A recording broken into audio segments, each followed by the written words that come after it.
So the current market volatility has left a lot of people in panic. For many new investors, this is the first downturn they have witnessed maybe in the last 3 to 4 years. I had the opportunity to catch up with Dinesh Thakkar of Angel One, and truly a market veteran in every sense of the term.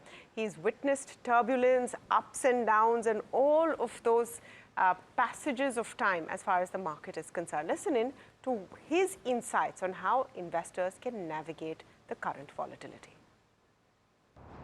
Let me come to what is happening right now in the markets, because this is an opportunity to sit down with you at a time when there is panic.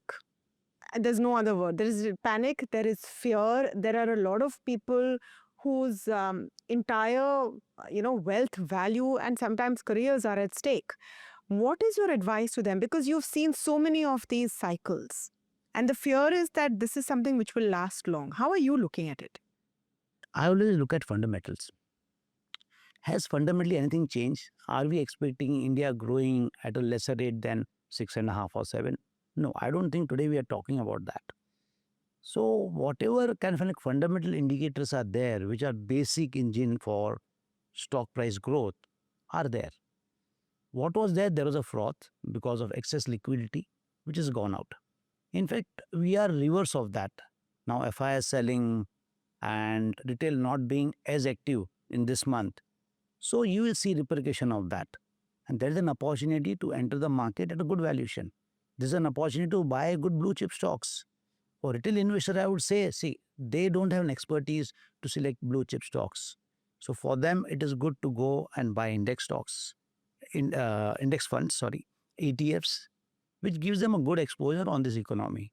Their bet should be on growth of economy. If I look at economy, for next 10-15 years, I feel we'll continue growing at the rate of 7%, inflation 5-6%.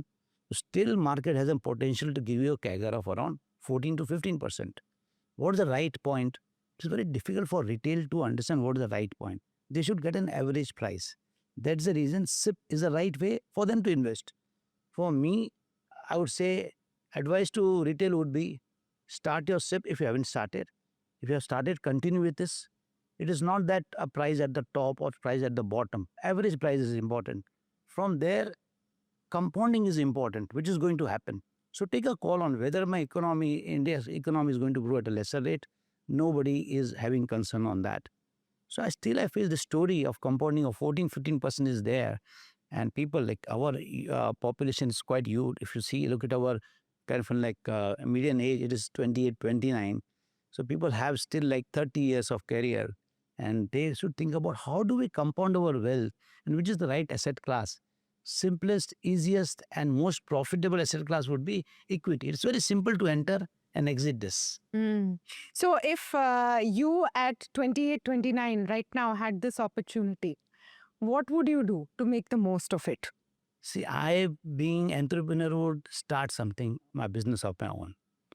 So people who are unable to think about business, for them, it is good to have a secondary investment and fund entrepreneurs and all that.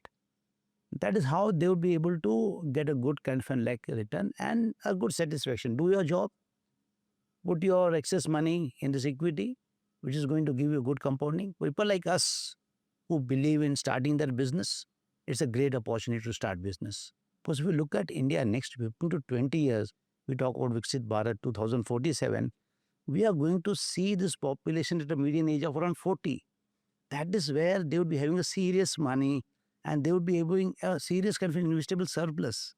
So people who are into fintech, especially like us, for them, I would say what they have seen in the past is nothing. What they are going to see in the future is far more exciting. So how do you see the market fall then? Because there are a lot of people who have not seen this kind of pain, Dinesh Bhai. They have seen only growth. They are scared. They're wondering what to do. There's so many people who have left their primary careers and taken equity trading as a primary career. They're wondering what to do. Should they hold on? So there are two types of people who entered post-COVID. One who had some kind of saving because of that lockdown and all that. They thought trading is easy. So I would say they were not very successful in terms of trading and earning money from that. But that is not concerning to me. I will tell you why. Because if we look at India, as I said, it's too young. Now imagine when youth wants to do something, no, they want to earn money very fast. That trait of an youth is never going to change. It was there in 1990 when young Dinesh Thakkar entered the market, and it will be there also. It was there. So what happens? They may, at that age, what they are earning, they'll put 20-30% of their salary or their income in market, they will lose. Suppose, for an example, somebody earns 50,000, they must have put some amount in the market, they must have lost. 2 years they will lose, they will realize that, okay, it's not working. What they do, there's a pattern I've seen on my platform. They will start doing SIP, they'll start putting in equity, and that is where the true power of compounding starts. Now, this same person, when the Viksit Bharat happens, would be at the age of around, say, 45. That time he would be earning around, say, 3 lakh, 4 lakh rupees.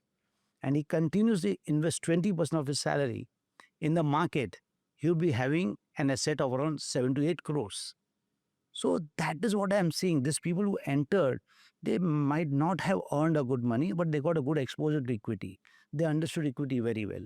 And because they were social media savvy, so they were learning how to invest. If they did something wrong, they do back testing. Second set of investor came who believed in algo trading, who believe in high frequency and all that. They were able to learn lots of things, that how to trade, how to optimize. They never came to speculate.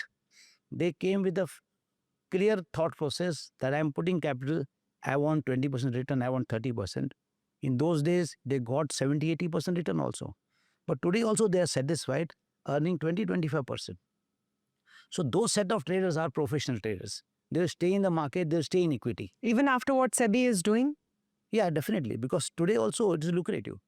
So as I said, at that time they were earning 60-70%. Today they are earning 20-25%. So that is also good enough for them. So what they do is that, okay, they can borrow money. I don't know. I'm not saying they should borrow it, but they have so much confidence. This is the use cases I'm saying. I've spoken to many traders who are doing it. So they leverage their capital 1:1, earn around 20-21% and pay interest of 11-12%. So still they are getting effective return on their kind of like capital to the tune of around 27-28%. So those set of investors are permanent in market. They will build their career in stock market. Other set of investors who lost, what they will do, they'll go back to job as they were doing and continue investing 20% in SIP, mutual fund or equity. When they buy equity also, slowly they'll make a portfolio.